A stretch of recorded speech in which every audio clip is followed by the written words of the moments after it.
खास अयोध्येतल्या प्राणप्रतिष्ठापना सोहळ्यानिमित्त आयोजित या पावन आणि मंगलाच्या सोहळ्यात उपस्थित सगळ्यांचे मनाकाळजातल्या हांगासर स्वागत करतात.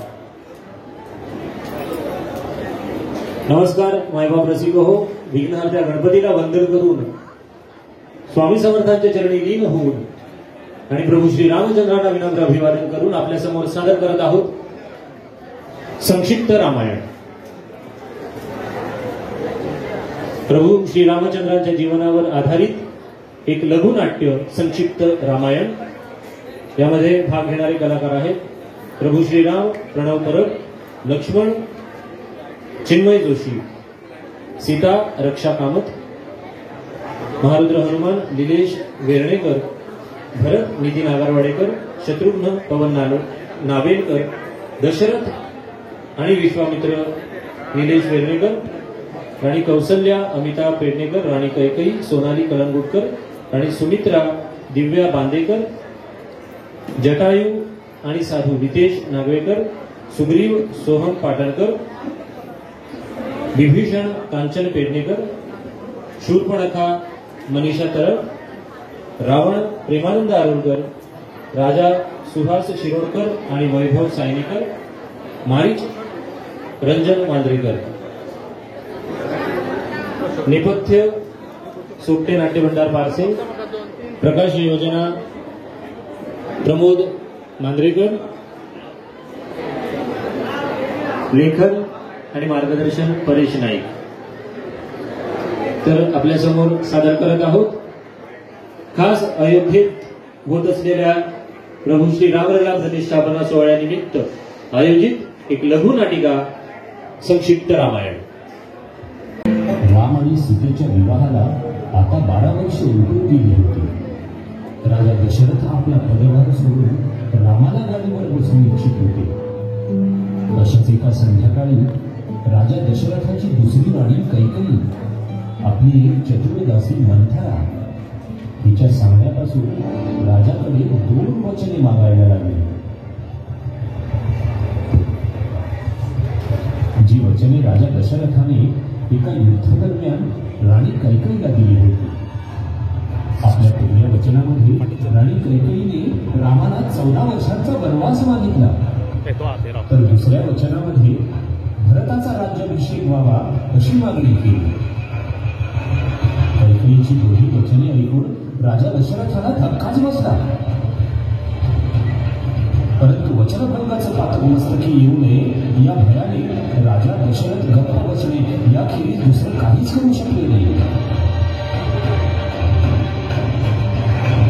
दशरथांनी श्रीरामाला आपल्या महालात बोलवून घेऊन या वचनाबद्दल सांगितले.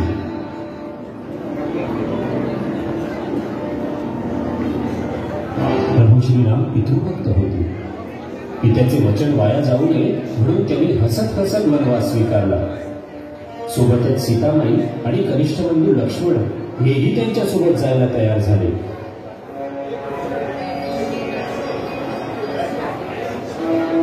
प्रभू रामचंद्रांचा सीतेला नकार होता, परंतु सीतामाई म्हणाल्या की हे रामचंद्रा, जिथे आपण जाल, जिथे आपण राहाल तीच माझ्यासाठी अयोध्या असेल. तेव्हा कृपा करून मला आपल्यासोबत येऊ द्या.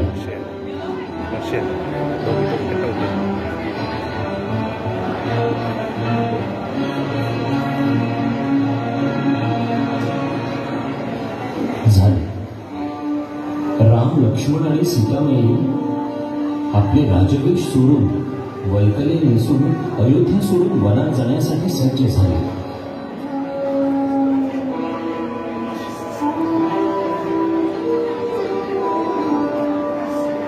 राजा दशरथ आणि आपल्या 3 आयांना नमस्कार करून ते निघाले. अयोध्या सोडून श्री रामचंद्र निघून जात असल्याने अवघी प्रजाजन भडभडत होते. आनंदात दिवस काढणारे अयोध्येचे लोक आता रडत रडत आपला दिवस काढू लागले होते. कित्येक दिवस अयोध्येमध्ये अन्नाचा एक दाणा शिजला नाही. कितीतरी लोक दिवसेंदिवस रामाच्या परत येण्याची वाट पाहत बसले होते. परंतु पितृआज्ञाप्रमाणे म्हणून राम, लक्ष्मण आणि सीता वनात निघून गेले. इथे अयोध्येमध्ये राजा दशरथाची प्रकृती आता बिघडू लागली होती. श्रावण बाळाच्या अंध मातापितेचे शाप राजा दशरथाकडे होणार होता. पुत्रवियोगाने राजा दशरथ अगदी व्याकुळ झाला होता. केवळ राम राम असा जप जरूर त्याच्या मुखात होता. आणि अशाच एका दिवशी राजा दशरथाने राम राम म्हणत आपला देह घेतला.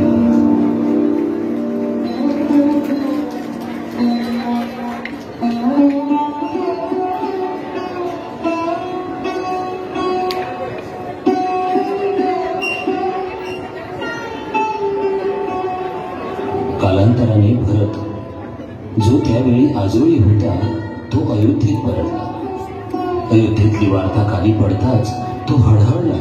त्याला अतीव दुःख झाले. क्रोधाग्नीने तो कैकेयीवर कडाडला. तो म्हणाला, तू माता नव्हेस, तू तर वैरी आहेस.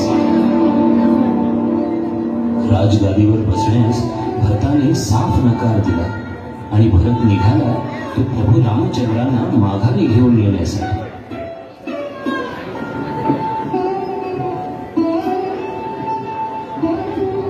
राम, लक्ष्मण आणि सीता अनेक अरण्ये तुडवत मंदाकिनीच्या तटाजवळ आले. लक्ष्मणाने तिथेच एक पर्णकुटी उभारली. तिघेही त्या ठिकाणी कंदमुळे सेवन करून आनंदाने राहू लागले. भरत चालत चालत सैन्यासह चित्रकूट पर्वतावर पोहोचला. रामाला पाहताच त्याच्या डोळ्यात पाणी आले. दोघांनीही एकमेकांना कडकडून आलिंगन दिले. भरताने श्रीरामाची विनवणी करायला सुरुवात केली. तो म्हणाला, हे प्रभू रामचंद्रा, आपण माझ्यासोबत अयोध्येला चला आणि गादीवर बसून राज्य करा. रामाने हा प्रस्ताव नाकारला, कारण हा वनवास म्हणजे पितृआज्ञेचं पालन होतं.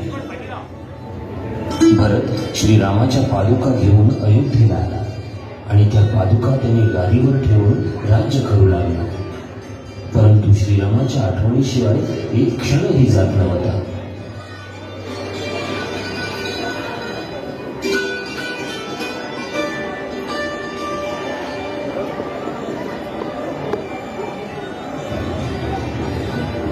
करता करता श्रीरामाच्या वनवासाची 13 वर्षे पूर्ण झाली होती. मार्गक्रमण करता करता रामाने गोदावरीच्या तटावर पंचवटीत आपली पर्णकुटी बनवली होती आणि तिथे ते तिघेही आनंदाने राहत होते.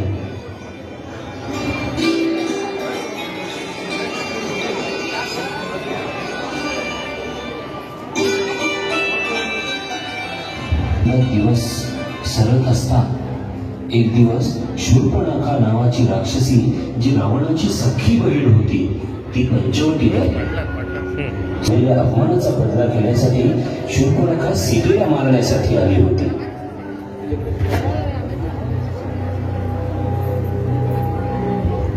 लक्ष्मणाला लग्नाचे आमिष दिल्यानंतर आणि त्याने ते फेटाळल्यानंतर ती चवताळली.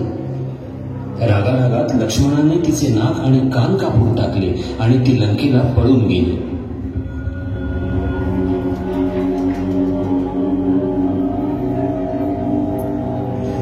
शूर्पणखेचा असा अवतार झालेला बघून तिचा भाऊ रावण संतापला. आपल्या बहिणीची अशी अवस्था ज्याने कोणी केली त्याचा वध करेल अशा निश्चयाने तो उठला. लगेचच त्याला समजले की प्रभू श्री रामचंद्र आणि त्यांची पत्नी सीता पंचवटीत एका पर्णकुटीत राहत आहे. मारीच राक्षसाच्या सहाय्याने त्याने सीतेच्या अपहरणाचा बेत आखला.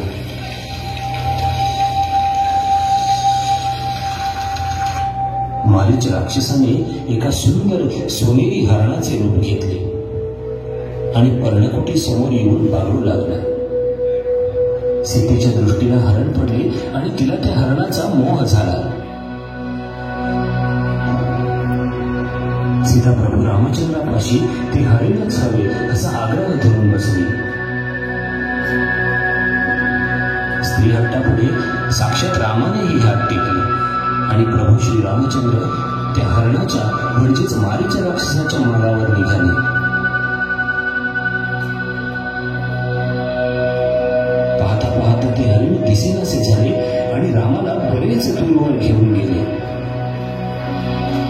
काही क्षण जातात रामाच्या दृष्टीस ते हरिण पडले आणि रामाने धनुष्यातून बाण सोडला. तो बाण हरणाच्या मरणी लागला आणि लक्ष्मणा मला वाचव.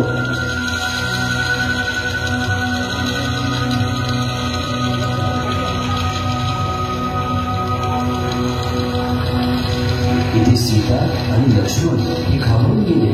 सीता लक्ष्मणाला विनवणी करू लागली की प्रभू रामचंद्र संकटात आहेत, त्यांच्या मदतीसाठी धावून जा. परंतु लक्ष्मण काही केले तयार होईना. तो सीतेने फारच आग्रह केल्यावर लक्ष्मणाने पर्णकुटीच्या समोर आपल्या बाणाने लक्ष्मण रेखा आखली आणि सीतेला सांगितले की या दिशेच्या बाहेर पाऊल ठेवू नकोस. आणि लक्ष्मण रामाच्या मदतीसाठी धावून गेला. काही वेळाने ऋषिवेश धारण केलेल्या रावणाने भिक्षेसाठी हाक दिली.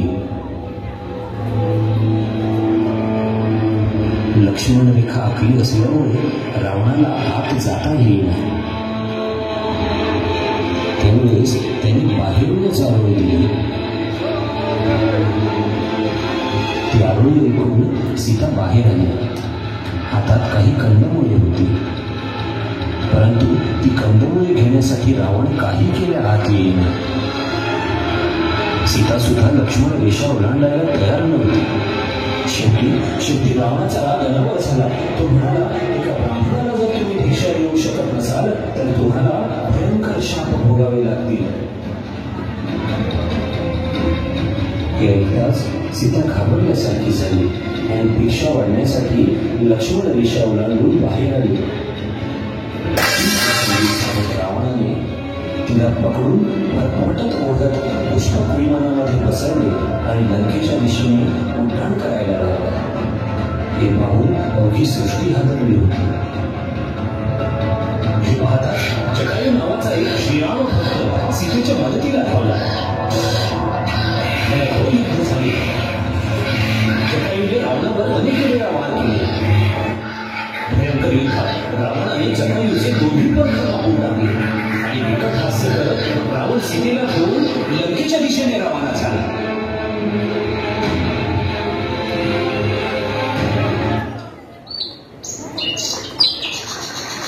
तिथे श्रीराम आणि लक्ष्मण पर्णकुटीत परत आले, परंतु तिथे त्यांना सीता दिसली नाही.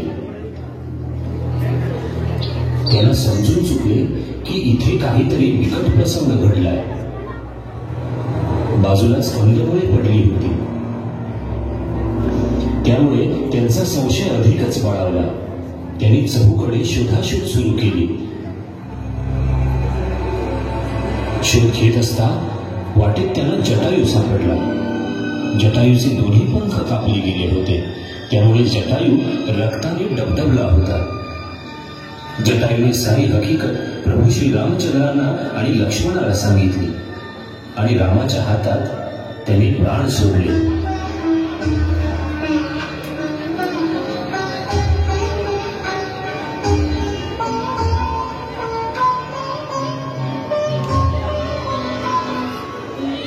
शोध घेत पुढे जात असता अनेक राक्षसांचा त्यांनी वध केला. त्याचबरोबर अनेक मित्रही जोडले. मार्गक्रमण करत असतानाच पुढे जाऊन त्यांना सुग्रीव आणि हनुमंताची भेट घडली. त्यांची मैत्री हनुमंत आणि सुग्रीवाशी झाली. महारथ हनुमान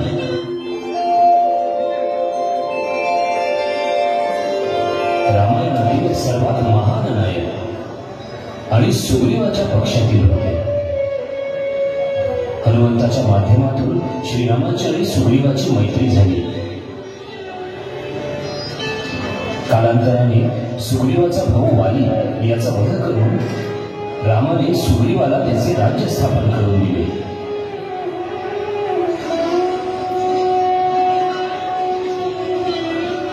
या बदल्यात सुग्रीवाने रामास सीतेचा शोध घेण्यासाठी मदत करेल असे वचन दिले आणि आपल्या वचनाला जाऊन आपल्या सर्व मानव सैन्याला त्यांनी रामाच्या मदतीला पाठवले.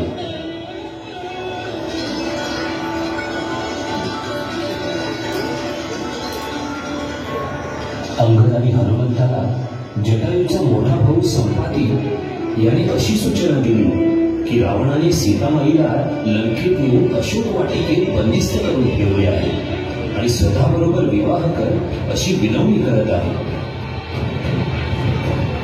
ही बातमी हनुमंताला मिळताच त्याने आपले विशाल रूप धारण केले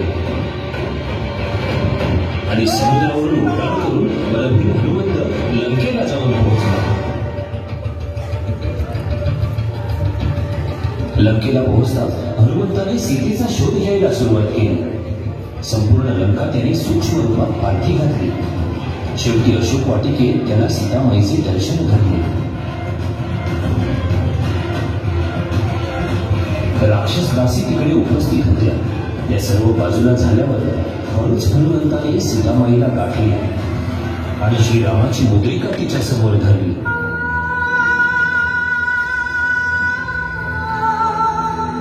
आपण रामभक्त हनुमान असल्याची खोड पटवली.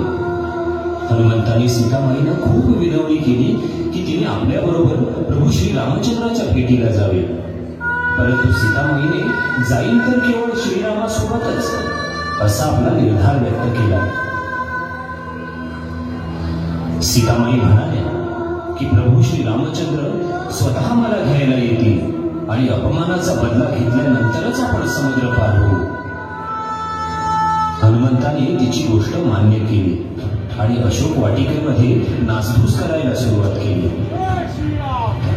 हे करताच रावणाचा पुत्र त्याच्यावर चालून आला. हनुमंताने त्याचा वध केला. त्यानंतर रावणाचा दुसरा पुत्र इंद्रजित याने हनुमंताला बंदी केले आणि रावणासमोर हजर केले.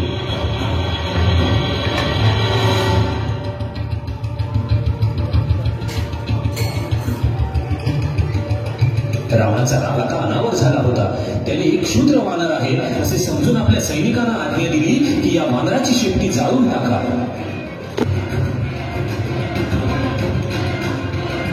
सैनिकांनी मारुतीच्या शेपटीला आग लावली. त्याने तडक उड्डाण घेतले आणि रावणाची संपूर्ण लंकाच जाळून भस्मसात केली.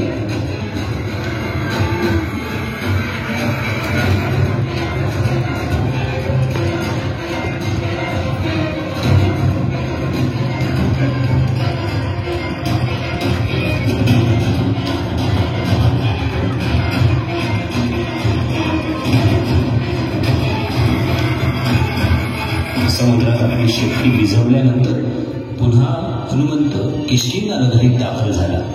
किष्किंधा नगरीत पोहोचल्यावर हनुमंताने प्रभू श्री रामचंद्रांना आणि लक्ष्मणाला सीता मातेची हकीकत सांगितली आणि तिचा निर्धार सांगितला. सीतेचा निर्धार समजताच प्रभू श्री रामचंद्र आणि लक्ष्मण आपल्या सर्व वानरगणासह समुद्राच्या तीरावर पोहोचले. तिथेच श्रीरामाची भेट रावणाचा भाऊ विभीषण याच्याशी झाली. पूर्ण लंका याची माहिती श्री रामचंद्रांना दिली.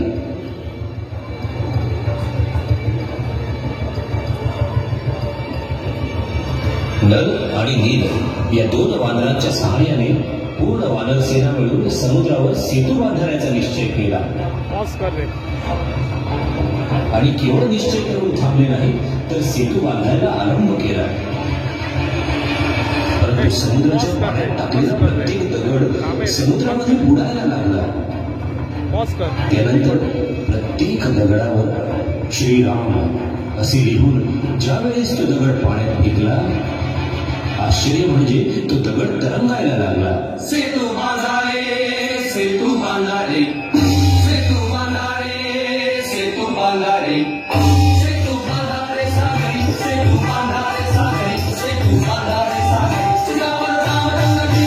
सेतू बांधारे, सेतू बांधारे, सेतू बांधारे सागरी, सेतू बांधारे सागरी, सेतू बांधारे सागरी.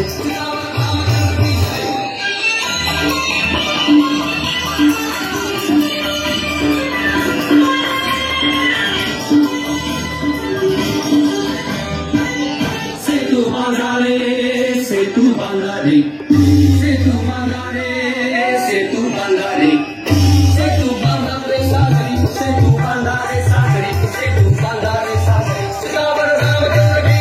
सेतू बांधारे, सेतू बांधारे, सेतू बांधारे सागरी, सेतू बांधारे सागरी, सेतू बांधारे सागरी.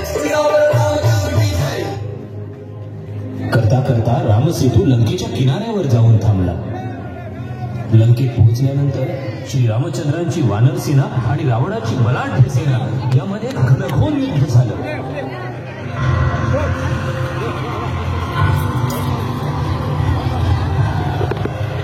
युद्धात अनेक रथी महारथी मारले गेले.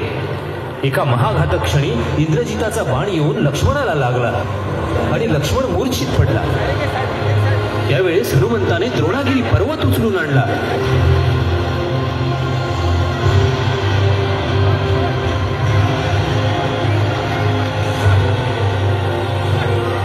संजीवनीचा रस ज्यावेळेस वैद्य लक्ष्मणाच्या मुखात घालतात त्यावेळेस लक्ष्मण पुन्हा जागृत झाला आणि युद्धासाठी सज्ज झाला. रावणाचा पुत्र इंद्रजित, भाऊ कुंभकर्ण यासारखे बलाढ्य वीर ज्यावेळेस घरातीर्थी पडले त्यावेळेस रावण स्वतः शस्त्र उभारून रणभूमीवर चालत आला.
Very good, yes.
पाटी पुढं नका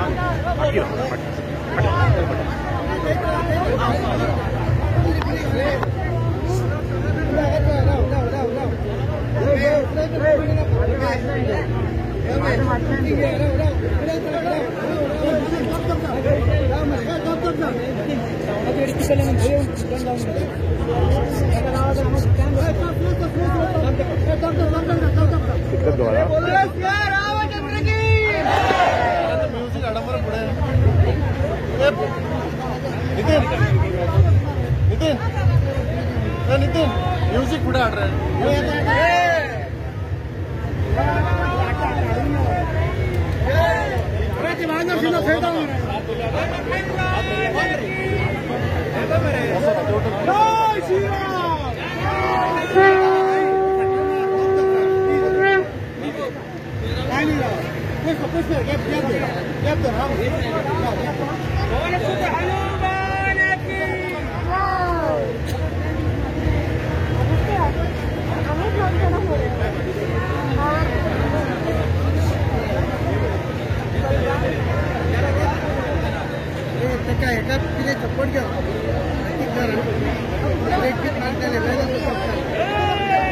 ब्रेक मला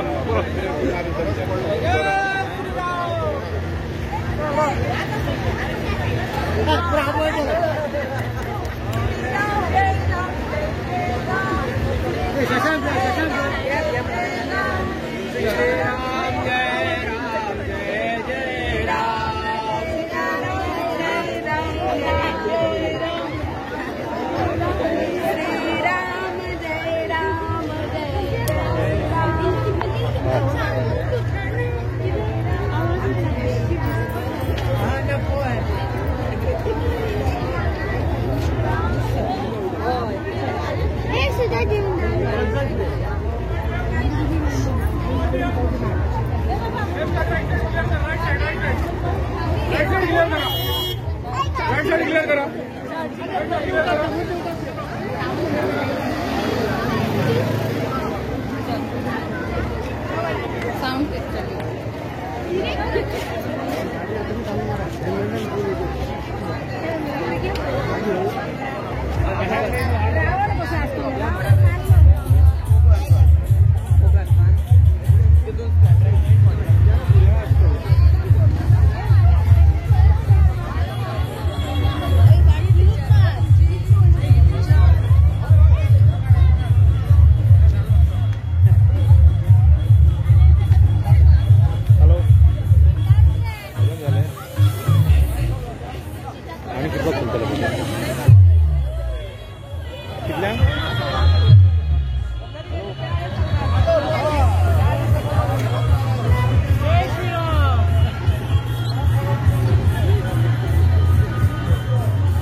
बच्चा जय सिया राम बोलेगा।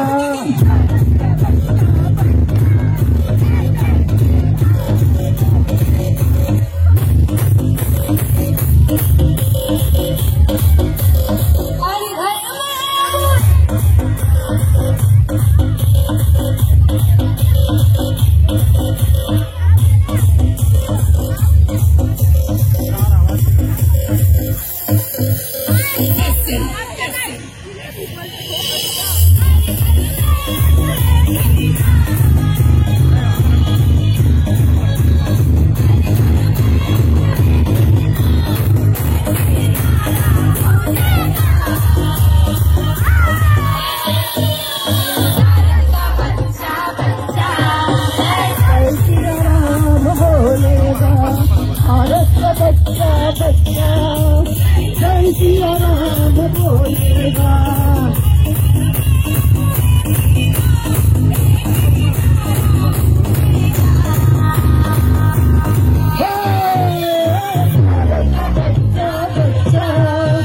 जय सिया राम बोलेगा। भारत का बच्चा बच्चा जय सिया राम बोलेगा। जय सिया राम, जय सिया राम।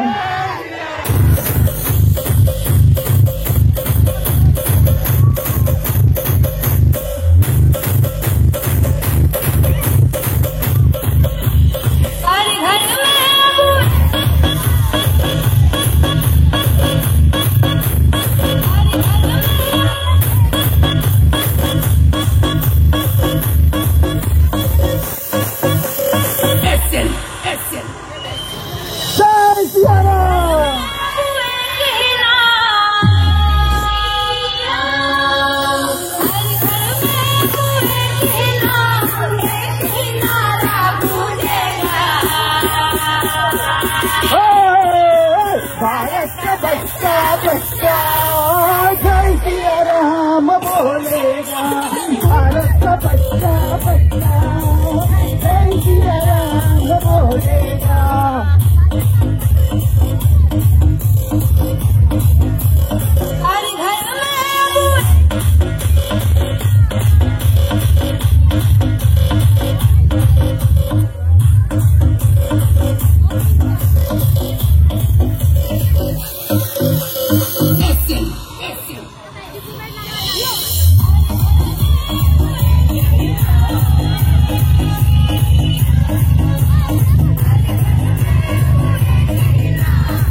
भारत का बच्चा बच्चा जय सिया राम बोलेगा। भारत का बच्चा बच्चा जय सिया राम बोलेगा। जय सिया राम, जय जय सिया राम, जय सिया राम।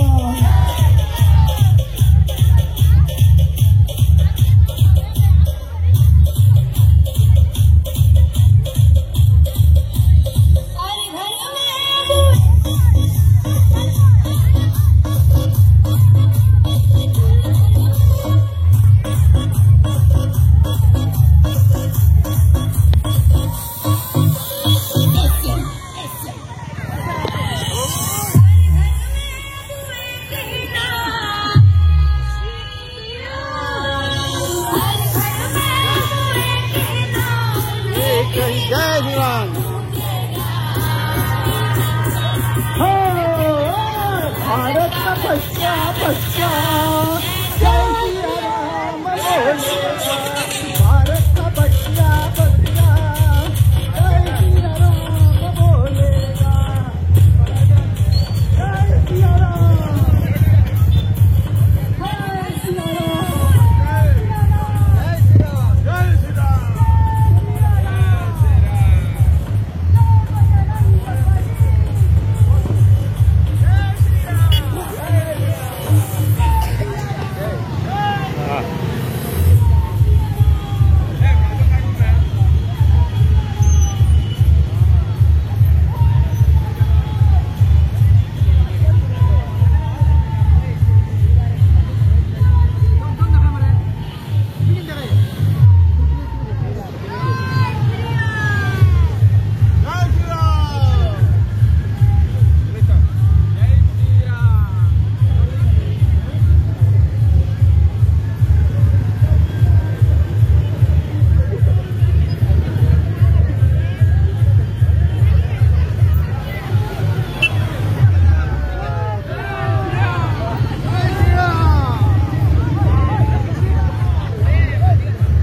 लागतं. जय श्रीराम.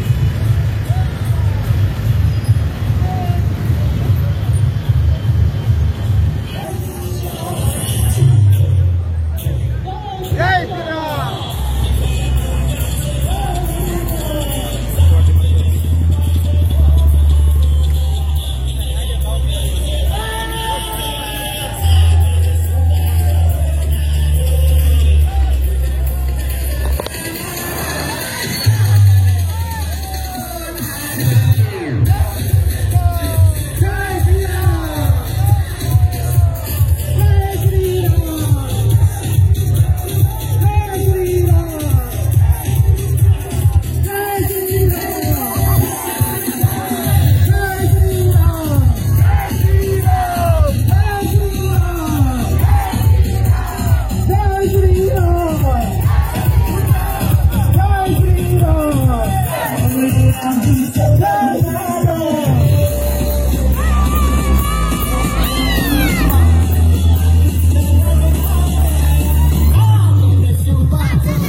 Jai Shri Ram.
जय श्रीराम, जय श्रीराम, जय बजरंगबली,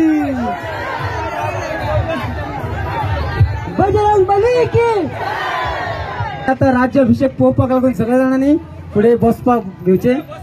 बघता सियावर रामचंद्र की, पवन पुत्र हनुमान की. जय श्रीराम, जय श्रीराम.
सर्व नागरिक जनांनी रामभक्तांनी आपल्या राजाचा, राणीचा, बंधू लक्ष्मणाचा, भरत शत्रुघ्न, त्याचबरोबर हनुमंत आणि संपूर्ण वानर सेनेचा जय जयकार केला. त्यांना सन्मानाने राज्यात घेऊन आले. आपला प्रिय राजा राज्यात येता क्षणी सगळीकडे हर्ष आणि उल्हासाचं वातावरण निर्माण झालं. कुठे फटाक्यांची आतिषबाजी, कुठे दीपोत्सव, कुठे तोरणे उभारणी. जेवणाच्या तर पंक्तीच्या पंक्ती उठत होत्या. अमाप धनसंपदा वाटली जात होती. प्रत्येकाच्या तोंडात मिष्टान्न घातलं जात होतं. सगळीकडे एकच आनंद, एकच उल्हास, एकच उत्साह भरून राहिला होता. नागरिकजन तर दिवसेंदिवस आपल्या प्रिय राजाचा जय जयकार करत होते, त्रिवार जय जयकार करत होते.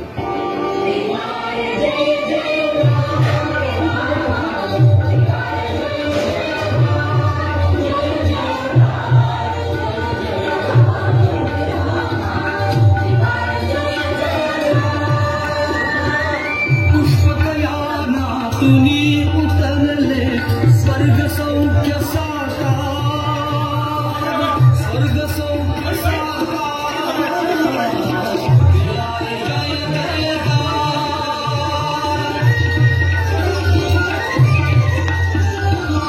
तुला चिंतिते सुदीर्घ आयु, पुण्य सलीमा.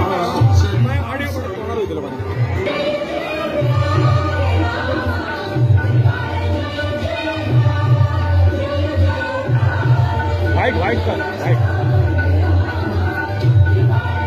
Yes, white. पुष्पकयाना तुम्ही उतरले स्वर्ग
अयोध्येतले सर्व भक्तजन प्रजाजन आपल्या राजाच्या दर्शनासाठी आतुर झाले होते. प्रत्यक्ष रामाचं दर्शन घेण्यासाठी प्रत्येकाचे डोळे आसुसले होते. राज्याभिषेकाचा दिवस उजाडला. फुलांच्या पायघड्या मांडण्यात आल्या. प्रजाजन हातामध्ये फुलं घेऊन सज्ज होते आणि प्रभू रामचंद्रांनी सीतामाई आणि लक्ष्मणासह दरबारात प्रवेश केला. एकच जल्लोष झाला.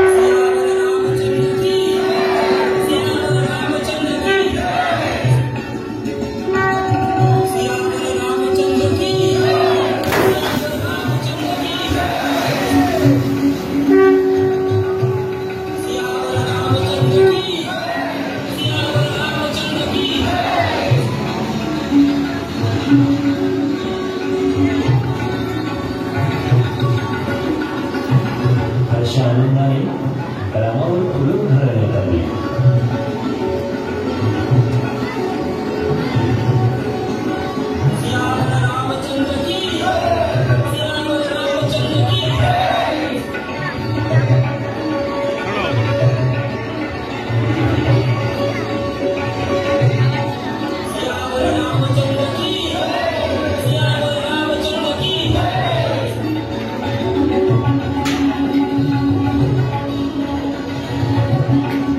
प्रभू श्री रामचंद्रांनी गुरुंना नमस्कार केला.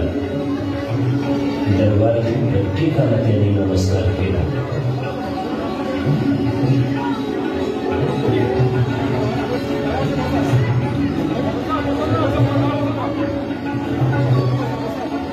गुरु विश्वामित्रांनी अत्यंत सन्मानाने प्रभू श्री रामचंद्रांना अयोध्येच्या राजगादीवर बसवले आणि अयोध्येच्या राजाचा रघुकुल वंशाचा राजमुकुट त्यांनी रामाच्या मस्तकी चढवला आणि एकच जय जयकार झाला.